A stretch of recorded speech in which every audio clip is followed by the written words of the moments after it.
Inside are those large chestnut-looking things. They say you can eat them fresh, but they taste awful. But if you live around here, what we grow at the park, you can grow in your yard. My friend has this tree. She takes those and she slices them up like a potato. Puts olive oil, garlic powder, lemon pepper, and puts them on the grill. She tells me they're delicious. I think if you put enough seasoning on something, you can make it taste good. We're going to start off into bananas. Now, bananas are actually not a tree. They're a large herbaceous plant. Each one of those stalks produces fruit only one time. The bananas on the right over here and over here on the left are saba, S-A-B-A. They're a firmer cooking banana. These are not plantains. These are all bananas. Now, each one of those stalks produces fruit only one time. After we harvest that fruit, we wait for it to send a new shoot, and you can see them at the base of the plants here. Then we're going to go through and cut down the mature ones that have already fruited, so all the nutrients will go to the new growth there.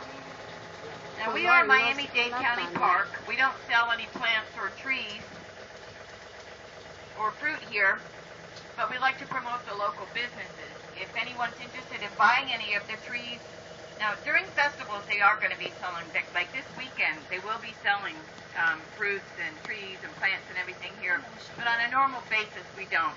But we put together a little retail nursery list for you if anybody wants to buy any of the trees. Now, the bananas that you get at the grocery store, Chiquita and Dole, are usually the Cavendish varieties. I want you to look at the fourth row on your left. These are the praying hands. It looks like two hands cupped together in prayer right up here and here. Now, bananas used to have seeds in them, hard seeds like BBs.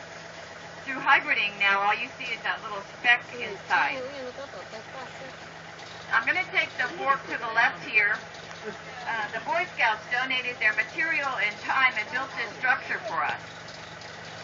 As guests, when you pass by here, if there's ripe ones, you can help yourself. I don't see any ripe ones there today. We have close to 70 varieties of bananas here at the park. You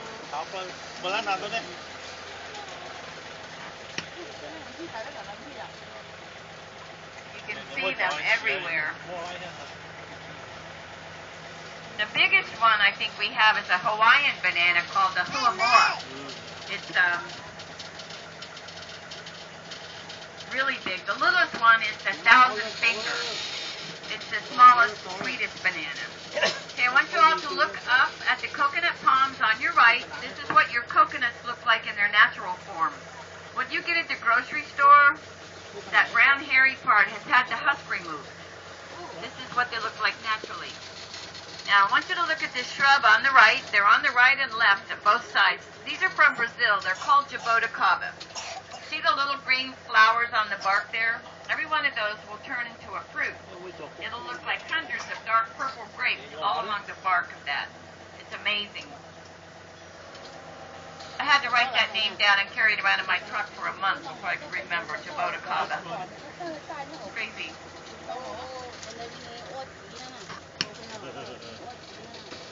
Now, this plant on my left is a member of the philodendron family called Monstera deliciosa. You can recognize it by the holes in the leaves. It has an edible fruit that starts out as the center of a beautiful white flower. When the flower falls off, it takes about 18 months for the fruit to fully develop into a safe stage where you can eat it. I'm going to show you what it looks like right up here. Right here where the tractor is and up here. They're the shape of a cucumber. When you start to see separation in the little shields on the side, you can pick it. When they slough off easily, see the fruit up there? The fruit underneath tastes exactly like pineapple and banana. However, the nickname is Delicious Monster. If you were to take that fruit right now and peel it and eat it, it will burn you like fiberglass. It's got a silic acid in it, but perfectly safe.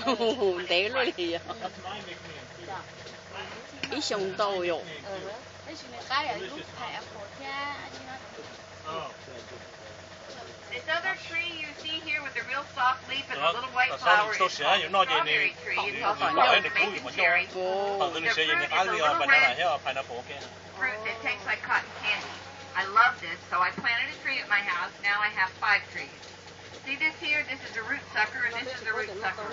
It becomes invasive. I like the fruit, but I didn't like the 5 trees for it, you know, so you got to keep an eye on it if you plant it. But this is what it looks like. Now there's a little tree leaning over on my left. This is Lignum vitae. If you've been to Key West, you cross the Lignum vitae channel. This is native to Florida and South America. This is a very dense, coarse, heavy wood that doesn't float. They used to make ship propellers and ball bearings out of the wood. Here, are you familiar with Gary Larson? He does the Far Side cartoons. I don't understand half his cartoons, but I always thought he should do one with Lignum vitae water skis on sale. If you didn't know the wood didn't float, you wouldn't understand, and I felt like I'd be getting even with him. Now this next big tree on the left is an avocado tree that survived Hurricane Andrew, so we left it here. These are all more jaboticabas on the right-hand side. Now the rock that you see is not coral rock. The coral rock actually starts in the Keys. This is limestone or oolite. It's very alkaline. Years ago they used to use dynamite to make the holes to plant the trees. That's how hard this rock is. I know in Kansas, if you want to put up a fence, you just take post hole diggers and go out and put a fence up. That's not the way it is here. You got to get a tractor with a big auger on it to make these holes. And we actually dug this area out. When it rains, it floods in here to demonstrate that these trees will grow in the water. That is another one of the Guyana chestnuts that you saw around the circle up there. Those are pond apples that are native to Florida. The tree on the right, on the top of that rock ledge, is a jackfruit tree. We got a 59-pound and a 51-pound jackfruit off there last time it fruited. The greenhouse we're coming into is our tropical American greenhouse. The tree in the left-hand corner is a cacao tree. This is where chocolate comes from. There's several of them on the right and left. The last tree on the right and the one back there is a sourtop or guanabana. This is the one that they're doing cancer treatment from, the leaf. Farther on in the tour, I'll let you smell one of those leaves. It's a very powerful leaf. Now the sign on the right explains the word sapote. Sapote simply means it's a soft fruit. It really has nothing to do with the family. Mamey sapote is in the Sapotaceae family. The black sapote in the left-hand corner is actually a persimmon. So just remember it's a soft fruit. The tree behind the sign, this is the one that you found, the sapodilla. In Spanish it's called níspero or nísperi. Other people call it chico. But this one tastes like a brown sugar pear. You sampled it in the store. They used to make chewing gum, particularly chiclet gum from the sap of the sapodilla. We give tours for the kids in the summer from school. And when I say chiclet gum, they look at me like I have 3 heads because they've never even heard of it, even though they still make chiclet gum.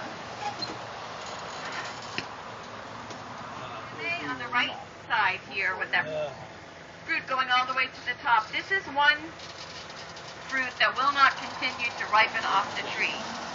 Before we pick this fruit, when we can reach them, and if you're at the market and you're ever going to buy one of these, don't be afraid to scratch it. If it's green, don't buy it. If it's orange or salmon color, it's ready to pick, it's ready to buy. You still have to let it get soft before you eat it. You know, bananas will continue to ripen. Tomatoes will ripen. This one won't. That is an ever-bearing tree. It's actually got 3 years of crops on it. Now on my left is a cinnamon apple. You can see them hiding up in here. This is a fruit that has a gritty texture. When you slice it up like an apple, when the air hits it, it oxidizes and it looks like a slice of apple with cinnamon sprinkled on it. Through the power of suggestion, someone always says, oh, I can taste the cinnamon, and I'm thinking, no, you can't. It just looks like it. Now the way to tell if one of these is ripe, not the part that attaches to the tree, but the other end, if you can take your thumb and press on it, if it has a little give, even though it's hard, it's ready to eat. The next tree on the right is Olo Sapo. This is an ugly, bumpy little fruit. I'll show you.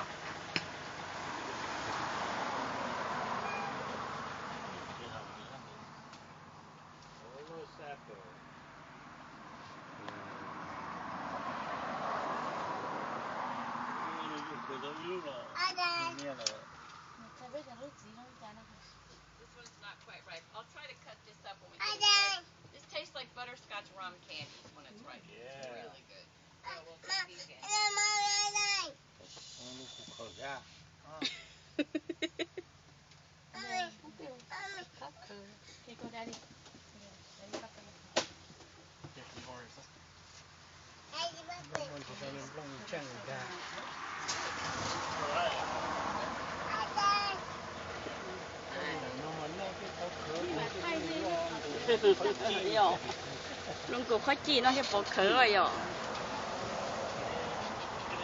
Birdhouses up throughout the park. The Eagle Scouts put them up. Evidently the hawks prey on the little screech owls. So they built those for protection. We have a little screech owl, but right now he's sharing that one with a squirrel. I haven't seen him lately. That big plant off to the right is the Panama hat plant. That's what they make the hats from.